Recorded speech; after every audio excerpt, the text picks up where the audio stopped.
যার গানে ফেসবুকে অসংখ্য রিল, টিকটকে অসংখ্য ভিডিও বানায় বর্তমান প্রজন্ম, সেই রাহাত ফতে আলী খানের গান শোনার সুযোগ কেউ কেন মিস করতে চাইবে? বিপিএল মিউজিক ফেস্টে দর্শকদের প্রধান আকর্ষণ তাই পাকিস্তানি কিংবদন্তি এই সঙ্গীত শিল্পী। সোমবার দুপুর 2:30 থেকেই দর্শকরা স্টেডিয়ামে প্রবেশ করতে শুরু করেন। যে জন্য এই আয়োজন, মিউজিক ফেস্টের পাশাপাশি সেই বিপিএল এর মাঠের খেলা নিয়েও দর্শকরা বেশ আগ্রহী। অবভিয়াসলি বিপিএল নিয়ে আগ্রহ আছে, কারণ আমাদের দেশের একটা ক্রিকেটের একটা বিগেস্ট লিগ এটা, so we have to watch.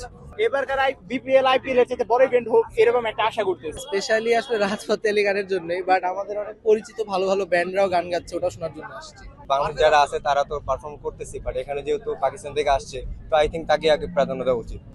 রোববার দুপুরের পরপরই বিসিবি ঘোষণা দেয় মিউজিক ফেস্টের টিকিট সোল্ড আউট। যদিও দর্শকরা বলছেন খুব বেশি দর্শক সমাগম তারা দেখছেন না। ক্ষুদ্র ব্যবসায়ীদের বেচাকেনার অবস্থাও অতটা ভালো না।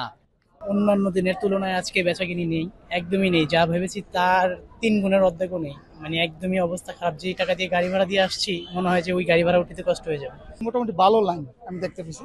বাকিরা আরো যদি আগে ঢুকে থাকে, অবশ্যই ভালো দর্শকের আশাবাদী আমরা। মোটামুটি আছে, কিন্তু বিপিএল আগের বছরের তুলনায় অনেকটাই কম।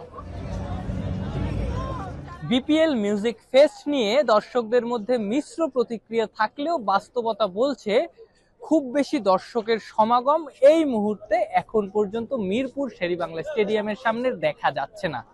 তবে সময় যত গড়াবে, আশা করা যায় বিপিএল মিউজিক ফেস্ট পূর্ণতা পাবে, দর্শক সমাগম বাড়বে।